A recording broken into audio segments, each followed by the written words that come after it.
حدیث میں ہے کہ آپ نے فرمایا جسے غسل کیا پھر جمعے کے لیے حاضر ہوا پھر اس کے مقدر میں جتنی نفل نماز تھی پڑھی، یعنی مسجد میں آ کے مسجد کے نفل پڑھے ویسے پڑھے، پھر خاموشی سے خطبہ سنتا رہا حتیٰ کہ خطیب اپنے خطبے سے فارغ ہو گیا، پھر اس کے ساتھ نماز پڑھی، اس کے اس جمعے سے لے کر دوسرے جمعے تک کے گناہ بخش دیے جاتے ہیں اور مزید 3 دنوں کے بھی۔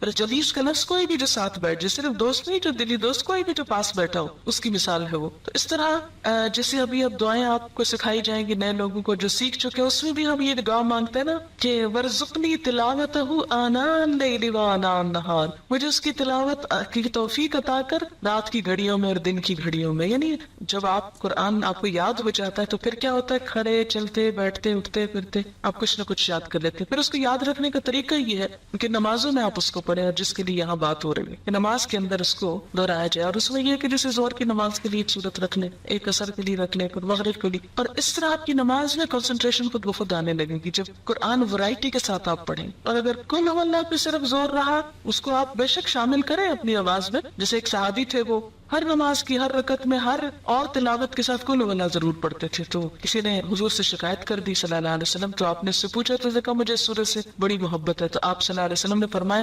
تمہاری اس سورت کی محبت نے تجھے جنت میں داخل کروایا۔ تو اچھی سورت ہے ضرور پڑھے رہے، یہاں میرے کہنے کا مطلب یہ نہیں کہ کل اللہ چھوڑ دیں، ضرور پڑھیں، لیکن اس کے ساتھ ویرائٹی کے ساتھ قرآن، کبھی کہیں سے کبھی کہیں سے کبھی کہیں سے، تو آپ دیکھیں گے انشاءاللہ نمازیں بہت امپروو ہوں گی۔ اور سب سے زیادہ جو قرآن پڑھنے کا اجر اور ثواب اور لطف ہے وہ نمازی کے اندر ہے۔ پھر اس کے بعد ہم کیا کرتے ہیں، اللہ اکبر کہہ کر پھر رکوع میں جاتے ہیں، رکوع میں، اور اس وقت ہم کیا پڑھتے ہیں، سبحان ربی العظیم، پاک ہے میرا رب جو بہت بڑا ہے، میں تو بہت چھوٹی ہوں، میں تو جھکی ہوئی ہوں، بڑا تو وہ ہے۔ عملی طور پہ اپنے آپ کو پریکٹیکلی فزیکلی اپنے آپ کو بینڈ کر کے، اور پھر انسان اللہ کی عظمت کی بات کرتا ہے، سبحان ربی العظیم۔ اور یہاں پر ایک دعا بھی پڑھی جاتی ہے، سبحانک اللہم ربنا وبحمدک اللہم اغفر لی، اور یہ دعا بھی نبی صلی اللہ علیہ وسلم سے ثابت ہے۔ یہ پہلی دعا اور دوسری دعا یہ دونوں ہی مشکات سے ہیں۔ پہلی دعا جو ہے مشکات کی فصل اول سے، اور دوسری فصل دوم سے۔ اچھا فصل اول سے کیا مراد ہے،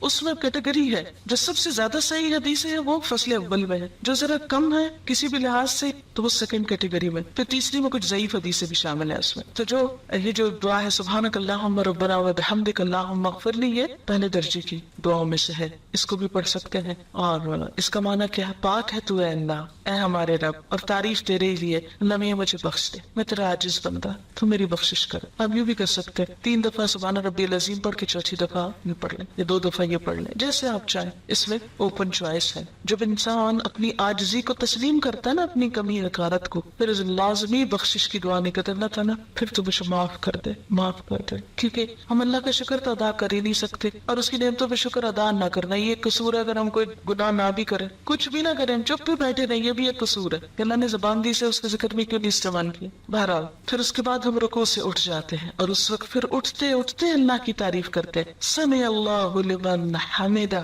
ربنا ولک الحمد حمدا کثیرا طیبا مبارکا فیہ۔ سن لیا اللہ نے جس نے اس کی تعریف کی، جس نے اللہ کی تعریف کی، اللہ نے اس کی بات سن لی۔ اب دیکھیں کہ جب آپ کو یقین ہو کہ کسی نے آپ کی بات سن لی، بات پہنچ گئی، کتنا لطف آتا ہے اس چیز میں۔ سن لی، کوئی کسی کی بات نہ سنے، کیسا نہ، آپ کسی سے بات کرنا چاہو وہ سنے نہ، آگے سے میں نہیں سننا چاہتا، جو یہاں سے کتنا برا لگتا ہے۔ تو سمع اللہ لمن حمدہ، اللہ اتنا پیارا ہے کہ جو اس کی تعریف کرتا ہے وہ اس کی بات سن لیتا ہے، چپکے سے بھی کہتے ہیں نا، دل میں وہ بھی سن لیتا ہے۔ سمع اللہ ربنا، اے ہمارے رب، ولک الحمد، تعریف تیرے ہی لیے ہے، پھر تعریف، اور کیسی تعریف، حمدن کثیرن، بہت زیادہ تعریف، طیبن، پاکیزہ تعریف، اچھی تعریف، مبارکن فی، بابرکت۔ یہ جو دعا پڑھی ہے میں نے آخر میں، یہ بھی فصل اول کی دعا میں سے مشکات کی۔ یہ جو دعا حدیث میں آتا ہے کہ نبی صلی اللہ علیہ وسلم نماز پڑھا رہے تھے کہ سلام پھیرنے کے بعد آپ نے پوچھا کس نے یہ دعا پڑھی ہے، کسی شخص نے پیچھے سے محبت میں آ کے یہ پڑھی تھی۔ آپ نے فرمایا میں نے 30 سے زیادہ فرشتوں کو اس دعا کی طرف لپکتے دیکھا کہ وہ اسے اٹھانا چاہتے تھے۔ اتنی بڑی نیکی تھی کہ ایک سے ایک آگے بڑھ کے اس کو اٹھانا چاہ رہا ہے۔ یہ نیک عمل ہم لے کے جائیں گے اللہ تعالیٰ کے پاس، بالکل ایسے ہی جیسے کسی کو پھول پیش کرنے تو ہر ایک کی خواہش ہوتی میں پھول پیش کروں، کیوں؟ کیونکہ پھول پیش کرنے میں بھی کیا ہوتا ہے، ایک آنر ہے نا۔ تو فرشتوں کو بھی نیک بندوں کی نیکی اٹھا کے لے جانے اور پیش کرنے میں ایک آنر ہوتا ہے ان کے لیے، تو میں پیش کروں گا۔ ہم اس کو لے کے جائیں گے اس نیک عمل، یہ ہمیں دے دے. اچھی چیز ہر کوئی لینے اور اٹھانے کو تیار ہوتا ہے نا. اتنی خوبصورت دعا، حمدن کثیرن طیبن مبارکن فی. بہت تعریف، بہت زیادہ تعریف. جب انسان کسی سے بہت محبت کرتا ہے نا تو کہتا ہے بہت بہت اچھی چیز، بہت زیادہ اللہ کی تعریف. حمدن کثیرن، بہت اچھی والی تعریف. طیبن مبارکن، بہت برکت والی، بہت برکتیں ہوئے اس مبارکن فی. نہیں، برکت کا ہوتا ہے نشو نما، بڑھوتری. اتنی تعریف کہ جو بڑھتی چلی جائے، زیادہ سے زیادہ ہوتی چلی جائے، کہیں رکے ہی نہ، ختم ہی نہ ہو. حد کر دیتا ہے انسان تعریف میں، اور یہ وہی کر سکتا ہے جو اللہ سے واقعی محبت رکھتا ہو. پھر انسان سجدے میں آتا ہے، سر زمین پہ رکھ دیتا ہے. عام حالات میں آپ دیکھیں، اگر نماز کے علاوہ کوئی کسی کو کہے اچھا ذرا زمین پہ سر رکھو، کتنا مشکل کام ہے نا. عام حالات میں تو کوئی چیز گر جائے تو ہم کہتے ہیں اچھا فلاں نے ذرا پکڑاؤ یہ گری ہوئی چیز، مجھ سے نہیں نیچے ہوا جاتا، کتنا مشکل ہے. لیکن اللہ کی خاطر محبت میں زمین پہ جا پڑتا ہے انسان، بس سر رکھ دیتا ہے، ناک رگڑتا ہے اپنی، کیونکہ ناک نہ لگے تو سجدہ نہیں ہوتا. پورا جھکاؤ سر کی طرف ہوتا ہے، ساری عقل کو لا کے ذلیل کرتا ہے اللہ کے سامنے. یا نا یہ سر کیا چیز ہے، یہ سوچے کیا چیز ہے، تیرے سامنے تو کوئی کچھ نہیں، کوئی حجت بازی نہیں. اور کیا کہتے ہیں، سبحان ربی الاعلی، میں ہوں حقیر ذلیل لیکن پاک ہے میرا رب جو اعلی اور الاعلی سب سے زیادہ بلند ہے. میں اس وقت سب سے نچلی پوزیشن میں ہوں اور میرا رب سب سے زیادہ بلند ہے. سبحان ربی الاعلی. اور اس وقت انسان پھر کیا کرتا ہے، وہی دعا دوبارہ پڑھ سکتا ہے، سبحانک اللہم ربنا وبحمدک اللہم اغفر لی. حدیث میں آتا ہے کہ بندہ سجدے کی حالت میں اللہ کے سب سے زیادہ قریب ہوتا ہے، سب سے زیادہ قرب کی حالت ہے. واسجد واقترب، سجدہ کرو قریب ہو جاؤ. اس وقت اللہ کی بڑائی بیان کرتا ہے انسان، اور اسی لیے سجدے کی حالت میں کی ہوئی دعا قبول ہوتی ہے. اور اس وقت انسان بخشش کی دعا مانگ لے، اللہم اغفر لی، تو اس سے بڑھ کر اور کوئی خوبی نہیں، کوئی بلائی نہیں. پیک پہ ہوتا ہے انسان اپنی عاجزی کے اور مانگنے کے اور قربت کے اور دعا کے قبول ہونے کے. ہر چیز اپنی انتہا کو. یہاں سے کیا ہوا، یعنی کھڑے ہو کے جو نماز شروع کی تھی، سجدے میں پہنچ کے اپنی ٹاپ پہ پہنچ گئی، عاجزی کی انتہا ہو گئی، تعریف کی انتہا ہو گئی، دعا کی انتہا ہو گئی، اور انتہا کے اللہم اغفر لی، بخشش ہو جائے. عام زندگی میں بھی یہی ہماری سوچ ہونی چاہیے کہ یا اللہ تو بخش دے، بس بخش دے. بخشے گئے تو سب کچھ مل گیا، اور اگر بخشش نہیں، کچھ بھی نہیں. پھر کیا کرتے ہیں، بیٹھ جاتے، اللہ اکبر، ہر سٹیپ پہ اللہ اکبر. اب جب بیٹھتے ہیں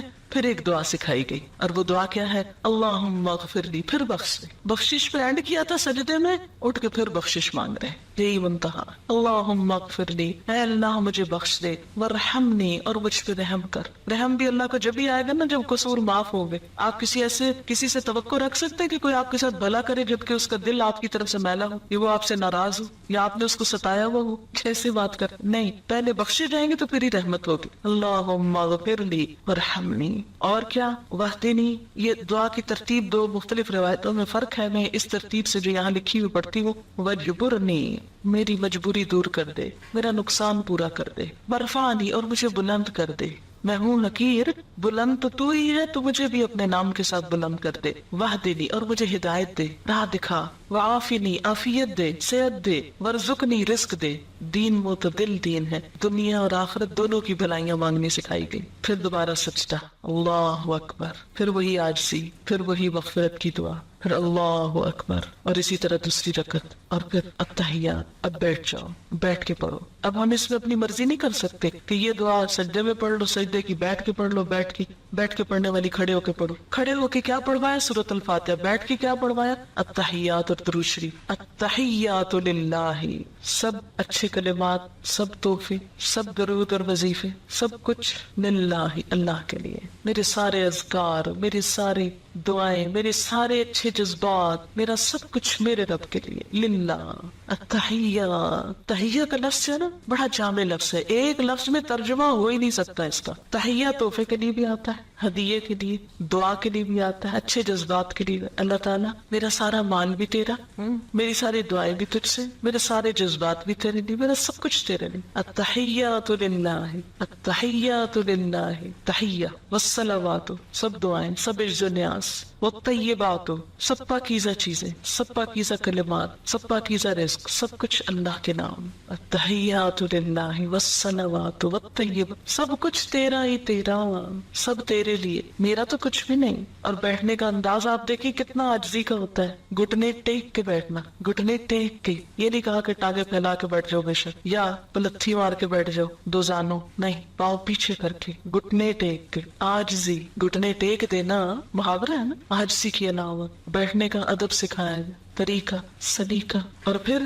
ہاتھ گھٹنوں پہ رکھ دو, یا سینے پہ نہیں رکھوائے گئے کہ سینے پہ رکھ کے گھٹ. اب دیکھیں کتنی عجیب حالت ہوتی نا اگر ہم بیٹھے اس طرح ہوتے اور ہاتھ سینے پہ ہوتے. ہاتھ بھی وہی رکھو, کتنا ڈسپلن, کتنی عاجزی, کتنی خوبصورت پھر پوزیشن بن جاتی. ہاتھ گھٹنوں کے اوپر رکھو, انگلیاں ڈھیلی چھوڑ دو. اچھا ایک یاد رکھے, ساری نماز کی ہر پوزیشن میں اکڑنا نہیں, کھینچنا نہیں, ڈھیلے, خشوع. آواز میں بھی خشاعت نصوات, پوزیشن میں بھی ڈھیلا پن, عاجزی, نرمی, انکساری. کیوں؟ اس لیے کہ قد افلح المؤمنون الذین هم فی صلاتهم خاشعون. اور خشوع کا سب سے پہلا ذریعہ جسم کا ڈھیلا پڑ جانا. اور آپ دیکھیں گے کہ جب جسم ڈھیلا ہوگا, ٹینشن نہیں ہوگی آپ کی, ایک تو ویسے ٹینشن ریلیز ہوگی, اور دوسرا یہ کہ روح سے الفاظ نکلے گا پھر. کیونکہ جب ہم کھچے ہوتے ہیں نا تو کچھ انرجی ہماری ادھر بھی لگ رہی ہوتی کھچاؤ میں, تو جب وہ ساری انرجیاں ادھر سے بچا کے ایک جگہ کنسنٹریٹ کر لیتے ہیں, اللہ کے لیے ریلیکس ہوگا پوری طرح. ایک ہی چیز دماغ میں ہوتی ہے دل میں, التحیات للہ والصلوات والطیبات. کتنی خوبصورت, تحیات للہ,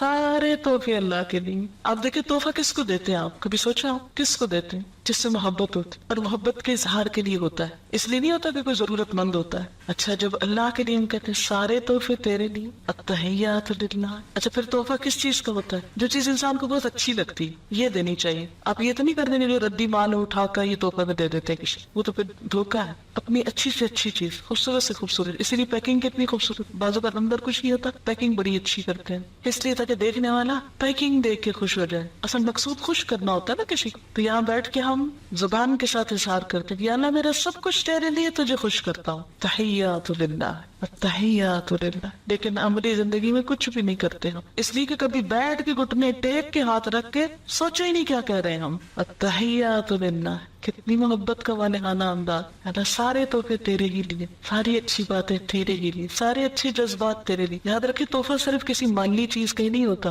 مال ہی نہیں ہوتا ہے کوئی تحفہ, اچھے جذبات کا اظہار بھی تحفہ ہی ہوتا ہے. اس لیے کارڈ سسٹم ویسٹ میں کتنا چلا ہے, ہر موقع پہ کارڈ, اور کارڈ بھی کیا لکھا ہوتا ہے؟ جذبات کا اظہار ہوتا ہے نا. تو وہ جو جذبات کا اظہار ہے والصلوات والسلامات والطیبات, اور وہ کیا ہے؟ پاکیزہ بھی ہیں. کتنے گہرے لفظ ہے تین یہ, التحیات للہ والصلوات والطیبات والطیبات. ہم دیکھیں اللہ کے لیے جذبات اور پاکیزہ, صاف, کوئی بدگمانی نہیں, کوئی شکوہ نہیں, کوئی کچھ بھی, بالکل خالص, چمکدار, شفاف. اگر آپ کو پتہ چل جائے کسی کے بارے میں کہ کوئی آپ سے آپ کو کچھ دے رہا ہے اور اس میں کچھ ملاوٹ کی ہوئی ہے, اس نے مثلا دودھ بھیجا کسی نے آپ کے گھر تحفتاً اور پانی ڈال کے بھیجا, کوئی کھانا بھیجا اور باسی بھیجا, وہ تحفہ لے کے آپ کی محبت بڑھتی ہے یا عداوت بڑھتی ہے؟ اللہ کو جو تحفے ہم دیتے ہیں ساتھ ہی کہتے ہیں طیبات, طیبات, پاکیزہ, کوئی دھوکہ نہیں, فریب نہیں. عام طور پر بھی کیا حکم دیا گیا مثلا تحفے کے معاملے میں ہمیں کہ اپنے بھائی کے لیے وہ پسند کرو جو اپنے لیے کرتے ہو, ہے نا. اچھا, اور دوسری طرف اللہ تعالیٰ کے لیے بھی کیا پسند کر. اچھا تو تحفے بھی تو اور زیادہ ہو جاتا ہے نا کہ جو اپنے لیے پسند ہے وہ دوسرے کے لیے پسند کرو. لیکن ہم انسانوں کے ساتھ تو دھوکے کا معاملے کر جاتے ہیں, اللہ کے ساتھ نہیں کر سکیں گے. اس لیے احساس دلایا گیا کہ کیا کرو, التحیات للہ والصلوات والطیبات. اور پھر اللہ کے بعد رسول اللہ صلی اللہ علیہ وسلم کا حق بھی, کیونکہ یہ سب کچھ پہنچایا تو انہوں نے, ملا تو ان کے ذریعے, اگرچہ اللہ کا دیا ہوا لیکن رسول اللہ صلی اللہ علیہ وسلم کے ذریعے. ان کی کوششوں اور ان کی محنت اور ان کے حسن سلوک اور ان کے احسان کو بھی بلایا نہیں گیا. نماز میں آپ کا نام شامل کر دیا گیا, السلام علیکہ ایھا النبی, اے نبی صلی اللہ علیہ وسلم آپ پر سلامتی ہو, آپ سلامت رہیں, سلامتی کی سلام آپ پر سلام. ہماری طرف سے آپ کو کوئی تکلیف نہ پہنچے, ہم کوئی ایسے برے عمل نہ کرے کہ قیامت کے دن آپ کو شرمندگی ہو. یہ صرف سلام ایسے نہیں کہ ہم جھوم جھوم کے ہم بڑے بڑے دعوے کریں. سلام کیا ہوتا ہے؟ ہماری طرف سے آپ سلامت رہے, ہماری طرف سے آپ کو دکھ نہ پہنچے, اور آپ کے دین کا جو حال حشر ہم کر رہے ہیں واقعی سلامتی کی بات کر رہے ہیں. کسی کو جو سلامت رہنے کی دعا دیتے ہیں آپ سلامت رہے, اور خود ہی ساتھ دکھ دینے لگتے, ستانے لگے. قیامت کے دن آپ صلی اللہ علیہ وسلم نے فرمایا تھا دیکھو مجھے رسوا نہ کرنا. کیا واقعی ہمارا حال یہ ہے کہ ہم حضور صلی اللہ علیہ وسلم کے پاس شوق سے جا کھڑے ہوں گے کہ ہم نے آپ کے دین کے ساتھ یہ کیا, یہ کیا, جو آپ کام چھوڑ کر آئے تھے ہمارے لیے ہم نے کر لیا, ہوم ورک ہو گیا, ہم کر کے آئے وہ کام. اور خاص طور پر دین کا علم پڑھنے والے العلماء ورثۃ الانبیاء, وارث ہیں آپ اس مشن کے. کوئی ایسا کام نہ کرے کہ جس سے دین کو دنیا میں بٹا لگے یا آخرت میں رسوائی. السلام علیکہ ایھا النبی ورحمۃ اللہ وبرکاتہ. آپ پر اللہ کی رحمتیں، آپ پر برکتیں. ہر نماز میں دعائیں دیتے ہیں آپ کو، ہر نماز میں. النبی اولا بالمؤمنین من انفسہم. نبی تو اہل ایمان کے لیے ان کے نفسوں سے زیادہ ان کے قریب ہو. ابھی آپ نے حدیث پڑھی کہ ہر مسلمان کا سب سے زیادہ نزدیکی رشتہ اپنے نفس سے بھی بڑھ کر کس کے ساتھ؟ نبی صلی اللہ علیہ وسلم کے ساتھ، کہ ان کا حق نہ بھولا جائے. انہوں نے تکلیفیں اٹھا کر، اذیتیں اٹھا کر ہم تک یہ دین پہنچایا. وہی کہ اخذ کرنے کی کیفیت کو سوچیں، اسے یاد رکھنے کی اور اسے آگے پہنچانے کی، پتھر کھانے کی، شاعر اور کاہن اور طرح طرح کی باتیں سننے کی، سب کچھ آپ نے ہمارے لیے کیا. اس لیے آپ کا احسان ناقابل فراموش. اور اس احسان کے لیے اگر اس دور میں تو ہوتا تو زیادہ زیادہ کیا ہوتا. جو صحابہ کرام تھے وہ جواب میں آپ کو جا کے کوئی چیز دے آتے کہ جی آپ نے ہم تو بڑا احسان کیا، ہم بھی آپ کے ساتھ بھلا کر رہے ہیں. وہ تو آپ کی پھر زندگی تک کے لیے ہوتا نا. بعد کے لوگوں کے لیے کیا ہوتا، میرے آپ جیسوں کے لیے کیا ہوتا. ہم کیا کرتے، کتنا اللہ نے ہم پہ رحم کیا کہ ہمیں یہ دعا سکھا دی کہ دعا دے کے بھی ہم کچھ نہ کچھ اس احسان کا بدلہ دے سکتے ہیں. کہ آپ پر سلامتی ہو، آپ پر اللہ کی رحمت ہو، آپ پہ برکتیں ہو. اور پھر السلام علینا، ہم پر بھی سلامتی ہو. اللہ ہم کو بھی ہر شر سے محفوظ رکھے. وعلی عباد اللہ الصالحین. اور اس موقع پہ سب اللہ کے نیک بندوں کو شامل کر لیا دعا میں. یہ ہے اللہ کی رحمت کہ کسی بھی محسن کا حق مارا نہ جائے، کسی بھی نیک بندے کا. یعنی اللہ کے جتنے نیک بزرگ اولیاء جو ان کو نام دے، جو بھی کوئی گزرا آج تک، صالح عباد اللہ الصالحین، کسی بھی دور میں سب کے لیے دعائیں. کتنی وسعت آتی ہے مومن کے دل میں، سب کے لیے دعائیں. اشہد ان لا الہ الا اللہ واشہد ان محمدا عبدہ ورسولہ. پھر کلمہ پڑھتا ہے شہادت انسان. میں گواہی دیتا ہوں کہ اللہ کے سوا کوئی عبادت کے لائق نہیں، اور میں گواہی دیتا ہوں کہ محمد رسول اللہ اللہ کے بندے اور اس کے رسول ہیں. تو میرے رہنما و ہادی و برحق محمد رسول اللہ ہیں. پھر درود شریف پڑھا جاتا ہے خاص طور پر. پھر درود شریف ایک دفعہ سے جیسے حق نہیں ادا ہوا، ابھی کچھ اور. اللہم صلی علی محمد، اے اللہ رحم و کرم فرما محمد صلی اللہ علیہ وسلم پر، وعلی آل محمد، اور آپ کی آل پر. اور آل میں سب ان کی امت شامل ہو جاتی. کما صلیت، جیسا کہ تو نے رحم و کرم فرمایا، علی ابراہیم، ابراہیم علیہ السلام پر، وعلی آل ابراہیم، اور آل ابراہیم علیہ السلام پر. اللہ کے دوست تھے نا ابراہیم علیہ السلام. اب بعض لوگ کہتے ہیں یہ کیوں آیا درود شریف میں کما صلیت؟ کیا حضرت ابراہیم بڑے ہو گئے پھر حضور سے؟ دیکھیں ایک تو کمپیئر نہیں کرنا چاہیے. دوسری بات یہ کہ چونکہ وہ آپ سے پہلے آئے تھے زمانی اعتبار سے، تاریخی اعتبار سے، اور ان پر بڑی برکتیں اور رحمتیں ہو چکی تھی، اور وہ اللہ کے دوست تھے. اتخذ اللہ ابراہیم خلیلا، اللہ نے ان کو دوست بنایا. فرشتے بھیجے جب قوم لوط کی طرف، اور وہ حضرت ابراہیم علیہ السلام کے پاس بیٹے کی خوشخبری دینے کے لیے آئے. تو اس وقت آپ کو یاد ہوگا کہ ان کی بیوی نے جب تعجب کا اظہار کیا کہ میرا بچہ کیسے ہو سکتا ہے، میں تو بوڑھی بانجھ ہوں، تو آپ کو یاد ہوگا کہ اس وقت انہوں نے ان کو کتنے خوبصورت الفاظ میں خراج تحسین پیش کیا. اور اس وقت انہیں کہا کہ اللہ کی رحمتیں اور برکتیں ہوں آپ پر اے اہل بیت. تو یہ اللہ تعالیٰ نے حضرت ابراہیم علیہ السلام کے احسانات کے بدلے میں ان کو اتنا بڑا مقام دیا. اور چونکہ اس سے پہلے ان کو دیا جا چکا تھا، اس لیے اس کا بطور مثال ذکر کیا گیا. کما کا مثال کے لیے آتا ہے، جیسے پہلے ہو چکا ایسے ہی اب آپ محمد صلی اللہ علیہ وسلم کے ساتھ بھی کریں. اور پھر انک حمید مجید، بے شک آپ تعریف کے لائق ہیں، بزرگ ہیں. بیچ بیچ میں اللہ کی تعریف بھی. اللہم بارک علی محمد، اے اللہ برکتیں بھیج محمد صلی اللہ علیہ وسلم پر، وعلی آل محمد، اور آل محمد پر، کما بارکت علی ابراہیم وعلی آل ابراہیم، جیسے آپ نے برکت بھیجی ابراہیم اور آل ابراہیم پر. انک حمید مجید، بے شک آپ تعریف والے ہیں، بزرگ ہیں. اور پھر تشہد کی آخری دعا. اور یہ بھی دعائیں کئی ایک ہیں، شاید 12-13 دعائیں ثابت ہیں. ہم عموماً رب اجعلنی مقیم الصلاۃ ومن ذریتی، ربنا تقبل دعا، ربنا اغفر لی ولوالدی وللمؤمنین یوم یقوم الحساب. یہ ابراہیم علیہ السلام کی دعا جو سورۃ ابراہیم میں آتی ہے ہم پڑھتے ہیں. لیکن نبی صلی اللہ علیہ وسلم سے اور دعائیں بھی ثابت ہیں. مثلا اللہم انی اعوذ بک من عذاب القبر. پھر مانگ رہے، نماز ہے ہی مانگنا، سب مانگا ہی جا رہا ہے، کچھ اپنے لیے، کچھ اللہ کے نیک بندوں کے لیے، کچھ نبی صلی اللہ علیہ وسلم کے لیے. اللہ تعالیٰ کو کیا منا ہماری اس نماز سے؟ اس کو تو دینا ہی پڑا، پھر بھی ہم پڑھ کے اس پہ اذان جتاتے ہیں. کتنا ظلومن جہولا ہے انسان. تو آخری دعا کیا؟ اللہم انی اعوذ بک من عذاب القبر، اے اللہ مجھے عذاب قبر سے پناہ دے، میں تیری پناہ میں آتی ہوں. وأعوذ بك من عذاب جہنم، جہنم کے عذاب سے تیری پناہ میں آتے، وأعوذ بك من فتنة المسیح الدجال، اور مسیح الدجال کے فتنے سے تیری پناہ میں آتے۔ یہ بڑے بڑے فتنے ہیں جن سے انسان بچ گیا تو کامیاب ہو گیا، قبر، جہنم، مسیح الدجال، دجالی فتنہ۔ وأعوذ بك من فتنة المحیا والممات، اور زندگی اور موت کے سب فتنوں سے تیری پناہ میں آتی۔ اللہم انی اعوذ بک من المأثم والمغرم، اے اللہ میں گناہوں سے اور قرض سے تیری پناہ میں آتا ہوں۔ کتنی اچھی دعا۔ اسی طرح ایک اور دعا، اللہم انی ظلمت نفسی ظلما کثیرا ولا یغفر الذنوب الا انت فاغفر لی مغفرۃ من عندک وارحمنی انک انت الغفور الرحیم۔ الہی میں نے ظلم کیا اپنی جان پر، ظلم بہت زیادہ، اور نہیں کو بخش سکتا گناہوں کو سوائے آپ کے، تو مجھے خاص بخشش سے نواز، فاغفر لی مغفرۃ من عندک وارحمنی، اور مجھ پہ رحم کر دے، انک انت الغفور الرحیم، بے شک تو غفور الرحیم ہے۔ اس کے بعد انسان کیا کرتا ہے؟ بخشش کروا کے سلام پھرتا، السلام علیکم ورحمۃ اللہ، السلام علیکم ورحمۃ اللہ، پوری دنیا کو سلامتی کا پیغام سناتا ہے کہ میں مسلمان ہوں، اسلام پیس ہے، اور میری زبان اور ہاتھ سے سب محفوظ رہیں گے۔ جو ہی نماز پڑھ چکتا ہے انسان، تو پھر اس وقت مصنون دعاؤں میں کیا آتا ہے کہ سب سے پہلے بلند آواز سے آپ صلی اللہ علیہ وسلم پڑھا کرتے تھے اللہ اکبر، ابتدا بھی اللہ اکبر سے، انتہا ہو چکی تو بھی اللہ اکبر، اور 3 دفعہ کہتے تھے استغفر اللہ استغفر اللہ استغفر۔ یہ پوری نماز کی 2 ہی بڑی باتیں ہیں، اللہ کی بڑائی اور اپنے گناہوں کی بخشش۔ اللہم انت السلام ومنک السلام تبارکت یا ذا الجلال والاکرام، اے اللہ آپ سلامتی والے اور آپ ہی کی طرف سے سلامتی ہوتی، آپ بابرکت ہیں، اے بزرگی اور عزت والے رب۔ کیوں؟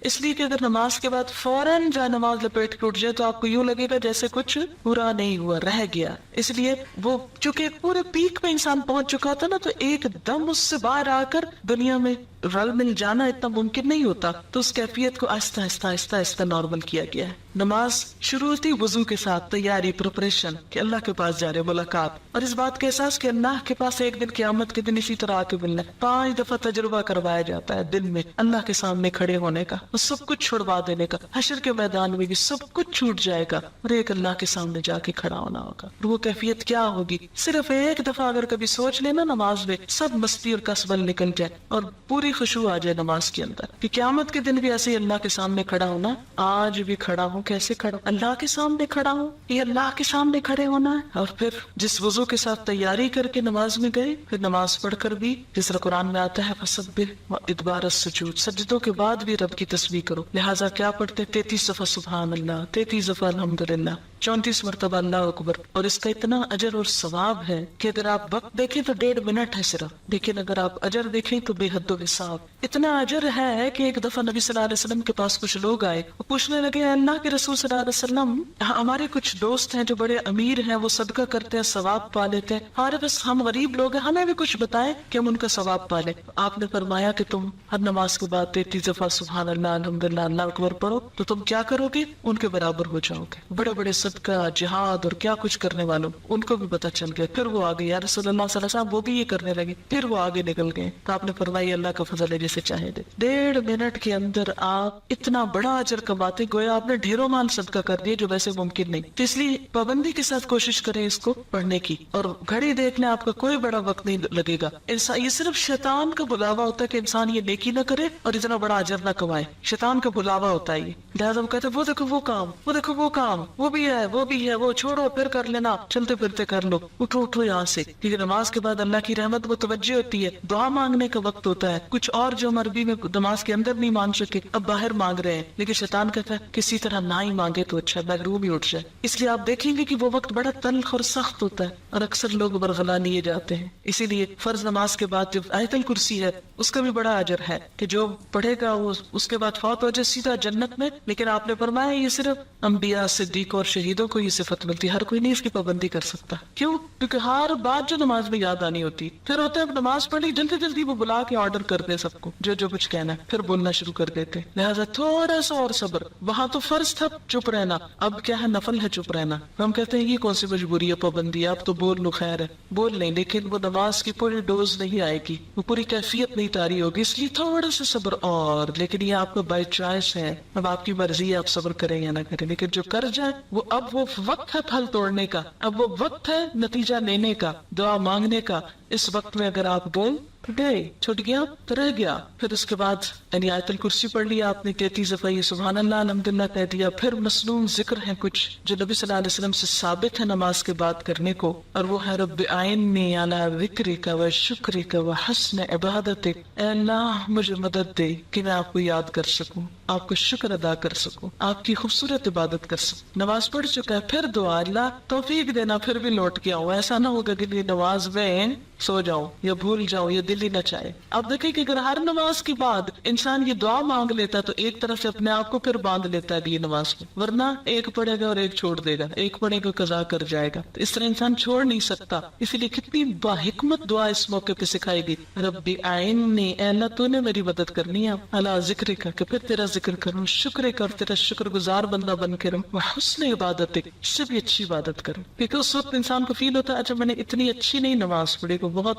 سیٹسفیکشن نہیں ہوتی. پھر انسان کو کہا سیٹسفائی ہو جاؤ, مانگو اللہ سے, اللہ اور اچھی عبادت کی توفیق. پھر لا الہ الا اللہ وحدہ لا شریک لہ لہ الملک و لہ الحمد وہو علی کل شیء قدیر. اللہم لا مانع لما اعطیت ولا معطی لما منعت. بس تجھ سے مانگتا ہوں, کوئی روک نہیں سکتا اگر تو نے دے دیا, اور کوئی دے نہیں سکتا اگر تو نے روک دیا. سب سے بے نیاز, سب سے کٹ کر صرف تجھ سے. ولا ينفع ذا الجد منک الجد, اور نہیں فائدہ دے سکتی کسی دولت مند کو آپ کے عذاب سے دولت. کوئی دولت مند آپ کے عذاب سے اپنی دولت کی وجہ سے نہیں بچ سکتا, کیونکہ انسان پھر اٹھ کے دولت دنیا اور مال کی طرف راغب ہو جاتا ہے. گھر بار بچے ہر چیز پھر یاد آنے لگتے, اچھا یہ سنبھالنا ہے, وہ کرنا ہے, وہ دیکھو انڈیا جلی گئی, دودھ ابل گیا, شیشہ ٹوٹ گیا, یہ ہو گیا, وہ چیزیں آنی جانی, ان چیزوں میں نہیں بچانا اللہ کے ہاں. لہٰذا پھر یاد دہانی کرا کے دنیا میں بھیجا گیا. ایک اور دعا, لا الہ الا اللہ وحدہ لا شریک لہ لہ الملک و لہ الحمد وہو علی کل شیء قدیر. لا حول ولا قوۃ الا باللہ. یہ جو کچھ بھی کیا اللہ کی قوت اور طاقت سے.